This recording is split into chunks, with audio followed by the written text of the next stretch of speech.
Sandy, before we move on to the aftermath of the story, because that's a very rich area, and we also have some very interesting questions in the chat. There was one scene that really was very powerful when you meet Raul, and Raul is a worker who is in a lot of physical pain and hasn't gotten proper medical attention like most of the other workers, and you make a decision in the field, like it happens, to help this person, and you invite them in the car and try to find medical help for him. So some reporters would say that that kind of intervention can alter the outcome of the story or the relationship that you would have with that subject of your story, because maybe the person would have a sense of gratitude. Then other people would say that that's a no-brainer, that if somebody obviously needs help, you help. And then there's the question of, like, by helping and putting that person in your car, could you have endangered them more because of the surveillance? So how did you resolve that conundrum? It is a conundrum.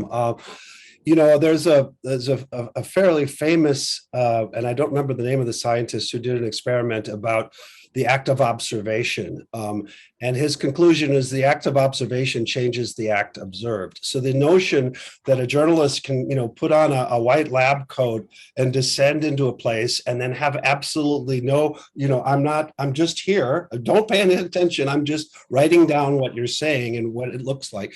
That's a fallacy. Not to say that people who would not have done what we did are wrong, or people who would not have, you know, tried to see if they could help Lulu Pierre get home 30 years earlier are wrong either. It was a personal choice.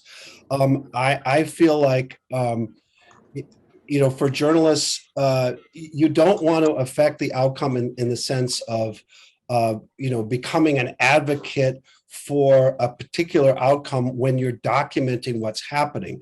But when you're in a community with this much need and this much poverty and this little healthcare, and here's a man who had been, you know, making himself, who's been getting sick. We found out he was HIV positive. We learned later he had tuberculosis, and he needed his medicine, and he didn't know how to get into this little town because nobody, you know, they can't afford a little scooter to go, you know, barely can afford a scooter. So we said, well, we're coming out to do some interviews, and when we leave, we can take you into the town. You know, just, we'll give you a ride. And it just so happened that that was the second time that we got kicked out. And so there was another guard, another time, and that was right when we were going to give Raul a ride. And so we didn't change our plan, and he jumped into the back of the car, and we were careful as we could be to protect him. And then we invited him for something to eat, and he wasn't actually hungry, and he went back. And so, you know, and then later we learned that he had been really sick. And when Euclides went to find him just in advance of my third trip, Euclides, you can say what you learned, unless you'd like me to summarize it. So I get and focus because someone was okay. Like, I can continue. I mean, basically, when Euclides went to find Raul, because we were going to interview him again to see how he was doing, we learned that he had died, and this became a very important. I mean, first of all, it was tragic and terrible. And one of his neighbors took us out to the graveyard, where he had been put in an unmarked grave with just a wooden stick, no cross, no name, no nothing. And that became part of our story. But it was also a kind of an actual event and a metaphor for an anonymity that so many of these workers have and how they're treated as disposable people. And it's an incredibly powerful, it's an incredibly powerful part of the radio piece. I mean, it's real. It's real life. You know, you never know what's going to happen. And that's really sad and real. We have really good questions in the chat, but before we go to them, I want to ask Euclides to tell us a little bit what was for him like after the publication of the story. Things became really challenging for you living in the Dominican Republic. So tell us what you feel comfortable sharing in this forum. ¿Se escucha? We can hear you. Okay. Now, after the publication, um, I'm going to talk in general what happened, but is that time yet to publicize something about this? I mean, I saw that we are recording, right? Yes. Yeah, so we are, this is public, this is a public forum, so you can share whatever you are comfortable sharing in a public forum, knowing that this recording will be accessed by anybody who wants to access it once it's posted on the website. Yeah. As I was saying at in the middle of my conversation, I had been underground reporting for Al Jazeera with Amy Bracken in 2015,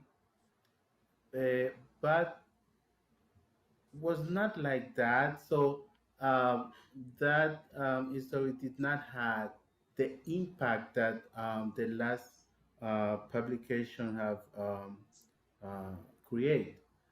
Um, After the Mother John and Reveal publication, I had to leave my home. Me and my 1 years old boy child, Axel. He was 1 years by that time, and also my wife. We have been we was out of our house for around 3 months or around almost 4 months out of our home because we have recommendation from the um, CPG about how they see the situation in terms of security and the power that the company have. We have to be out of our house, not using our car, even to use our credit card, because they could fine us if they want to do that if we don't follow the recommendations. So we did all of that, but when I had from my source the information about 7 vehicles from the company was in the Batey where we used to be talking to the people about the situation at in the Batey. So they practically make a headquarters there, like una base militar Yeah. central in They that place. militarized the Batey. They very So much if I could just add that I mean, this situation, you know, Euclides and his family paid a big price. And he can tell you, or he's told me, that he, you know, what he's proud, as he should be, of what we've done. But the Committee to Protect Journalists, as well as people from our own colleagues, determined that the level of threat was such that he had to go into hiding. And this is unusual, but not so rare. And I just, you know, I've shared this with some of my colleagues, not all the specifics, some of my students at USC, and they've met Euclides virtually, a few of them. And I just want to say that Euclides, I'm so grateful to you for your courage and so sorry for what you've had to put up with, as I was safe here in Los Angeles when you were going through all of this. And my heart has always been connected to you, especially after that happened. Thank you, Sandy, and thank you, Euclides, for sharing that with us and for your courage all throughout this ordeal and this reporting. And also kudos to all of you for creating a very equitable partnership all the way through, from sharing bylines to sharing planning and also sharing the aftermath as much as it can be shared, because the only one who is physically there is Euclides. But I know that Sandy and Michael and others have worked hard to try to bring support. So how do we Yes, Euclides, you wanted to say something? Not just to add, during the time I was out of my house with my small family, I did not never feel alone because Michael, Sandy, and people from Reveal was very on my back to know what's happening now, where you were, how do you feel. Sandy, I think he did not sleep very well for those days. I was out of my home with this threat, death threat on me. So for now, I cannot say I'm totally free to do what I want or whatever I want, or to go to Central Romana, to the batallas and report uh, freely. I mean, I cannot do that, but little by little, we are going to normalize our life and to be Thank able you, to Euclides. interview people and make journalism. That's what, because the light journalism doesn't change anything. I mean, something happened, accident, blah blah blah, is good, but that journalism doesn't change. The investigation journalism that Pulitzer Center support, and also the Center for the Investigation Reporting, and also support, and Michael is here, he can say that, uh, yeah, that's the journalism that change things for the people, more vulnerable people, what we want. That's journalism, investigation journalism change